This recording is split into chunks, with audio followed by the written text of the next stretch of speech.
ಏನು ಟೀಕೆ ಮಾಡಿದ್ದಾರೆ, ನಾನು ಅದಕ್ಕೆ ಉತ್ತರ ಕೊಡಲಿಕ್ಕೆ ಹೋದರೆ ಅವರು ನನಗೆ ಕೇಳ್ಬೋದು. ಮೈತ್ರಿನಲ್ಲಿ ಯಾವುದೇ ಸಮಸ್ಯೆಗಳಿಲ್ಲ, ಯಾವುದೇ ಯಾರ್ಯಾರು ಹಣೆಯಲ್ಲಿ ಏನೇನು ಬರೆದಿರ್ತದೋ ನಾನು 106 ಬಾರಿ ಹೇಳಿದ್ದೇನೆ. ನನ್ನ ಮೊದಲನೇ ಆದ್ಯತೆ BJP JDS ಪಕ್ಷಗಳು ಇವತ್ತು ಮೈತ್ರಿಯನ್ನು ಮಾಡಿರೋದು ಇಂಥ ಒಂದು ಕೆಟ್ಟ ಪರಿಸ್ಥಿತಿಯಲ್ಲಿರ್ತಕ್ಕಂಥ ಸರ್ಕಾರ ತೆಗಿಬೇಕು ಅಂತ.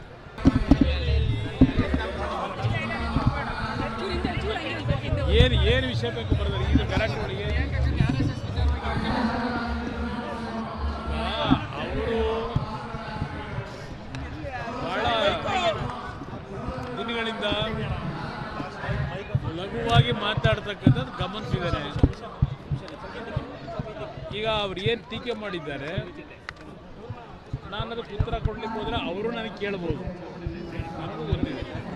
ಆದರೆ ಅವರು ಹೇಳ್ತಾ ಇರ್ತಕ್ಕಂಥದ್ದು ಏನಿದೆ, ಈಗ ಎಲ್ಲದಕ್ಕೂ ದಾಖಲೆಗಳು ಕೇಳ್ತಾರಲ್ಲ, ನಾನು ಹೇಳಿದ್ದಕ್ಕಾದರೂ ಕೆಲವು ದಾಖಲೆಗಳಿದೆ. ಈಗ ಅವ್ರು ಏನು ಹೇಳಿದ್ದಾರೆ, ಏನು ದಾಖಲೆ ಇದೆ, ಮಂತ್ರಿಗಳಲ್ವ ಅವರು, ಆ ದಾಖಲೆಗಳು ಅಂತ BJP ನಾಯಕರು ಕೇಳ್ತಾರಲ್ಲ. ಏನಾದರೂ ಒಂದು ಈ ಸರ್ಕಾರದಲ್ಲಿ ನಡೀತಕ್ಕಂಥ ಅಕ್ರಮಗಳ ವಿಷಯದಲ್ಲಿ ನೀವು ಏನು ಹೇಳಿಕೆ ಕೊಟ್ಟಿದ್ದೀರಿ, RSS ಪಕ್ಷ BJP ಪಕ್ಷದ ಬಗ್ಗೆ ಏನು ಟೀಕೆ ಮಾಡಿದ್ದೀರಿ, ನಿಮ್ಮ ಹತ್ರ ಇರ್ತಕ್ಕಂಥ ದಾಖಲೆ ಜನಗಳ ಮುಂದೆ. ಮೈತ್ರಿನಲ್ಲಿ ಯಾವುದೇ ಸಮಸ್ಯೆಗಳಿಲ್ಲ, ಯಾವುದೇ ಲೋಪಗಳಿಲ್ಲ. ವೈಯಕ್ತಿಕವಾಗಿ ಮಾತನಾಡ್ತಕ್ಕಂಥದ್ದನ್ನು ಯಾರೋ ಅದಕ್ಕೆ ಹೆಚ್ಚಿನ ಪ್ರಾಮುಖ್ಯತೆ ಕೊಡೋ ಅವಶ್ಯಕತೆ ಇಲ್ಲ.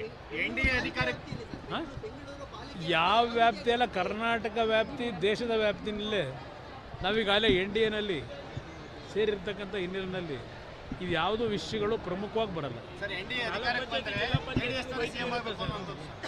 ನೋಡಿ, ನಾನು 106 ಬಾರಿ ಹೇಳಿದೆ, ಅವರು ಹಲವಾರು ಜನ ಹೇಳ್ತಾರೆ, ಈಗ ಇಲ್ಲಿ ಬಂದಾಗಲೂ ಮುಂದಿನ ಮುಖ್ಯಮಂತ್ರಿ ಅಂತ ಕೂಗ್ತಾರೆ. ಜನ ಕೂಗ್ತಕ್ಕಂಥದ್ದನ್ನು ನಾವು ಭ್ರಮೇಲಿ ಹೋಗಬಾರ್ದು. ಜನ ಅವ್ರ ಪ್ರೀತಿಯಿಂದ ಮಾತಾಡ್ತಾರೆ. ಇಲ್ಲಿ ಪ್ರಶ್ನೆ, ಮಗು ಹುಟ್ಟೋದಕ್ಕಿಂತ ಕುಲಾವಿ ಹೊಲಿಸಿದ್ರು ಅನ್ನಂಗೆ ನಾವು ಅದ್ರ ಬಗ್ಗೆ ಕನಸು ಕಾಣೋಕ್ಕಾಗತ್ತಾ? ಈಗ ನಾನು 2 ಬಾರಿ ಮುಖ್ಯಮಂತ್ರಿ ಆಗಿದ್ದೆ, ಜನಗಳ ಆಶೀರ್ವಾದದಲ್ಲ. ಅದನ್ನ ಈಗಲೇ ಇಲ್ಲೇ ಹೇಳಿದೆ.